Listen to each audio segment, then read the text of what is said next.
I have this chocolate cake on my channel already, but it's a larger cake in a long form video.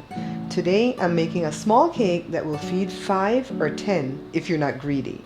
I'm making cutouts of some parchment paper to place on the bottom of my cake pans or tins.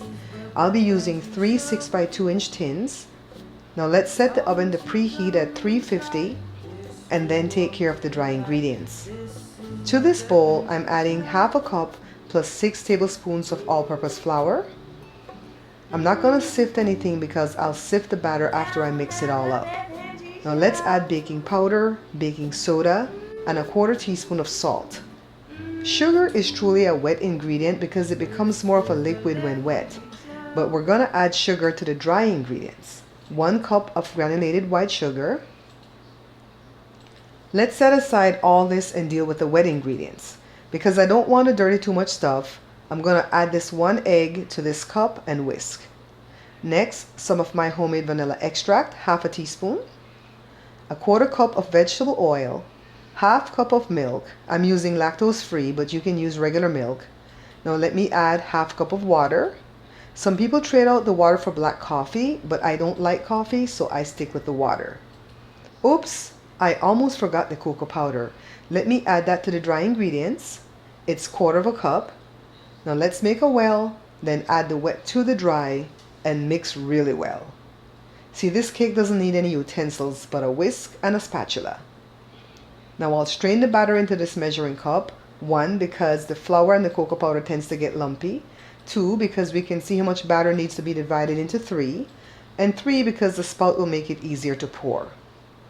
I've greased my 3 tins and now I'm dusting them with some cocoa powder.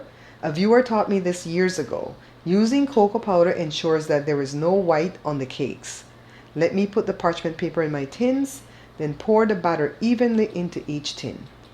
Here's the recipe from my book, No More Leftovers, but I'll write the recipe down below in the description. Now into the oven they go for about 30 minutes. Let me take care of the frosting. Put 3 ounces semi-sweet baking chocolate in a heat-safe bowl on top of a pot of boiling water and allow it to melt. We'll need half a cup of butter softened. If it's the colder season or climate, then you may need to use an electric hand mixer. If not, a whisk or spatula will do.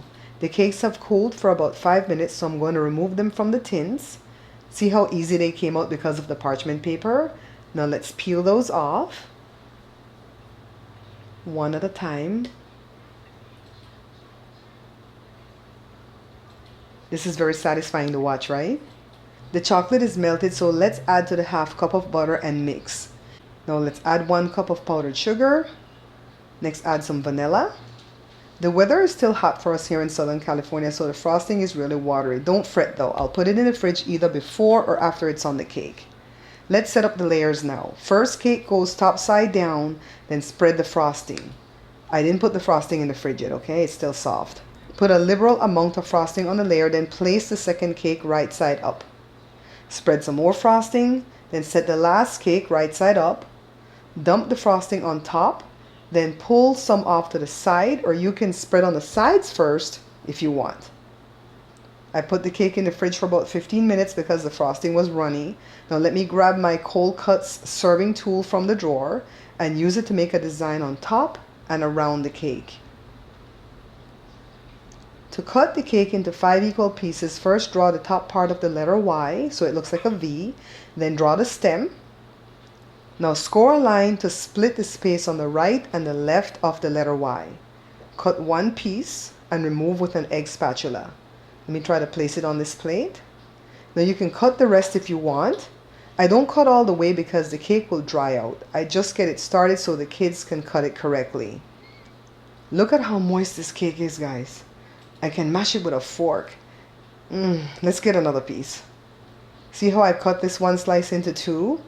These pieces are slivers, if that's how you want to serve it. If not, the cake will only serve 5, okay? Now let's put it away in this cake dish on this beautiful table that Joe made for me. Please let me know if you try this recipe. Leave me a comment as to whether you swapped out the water for coffee.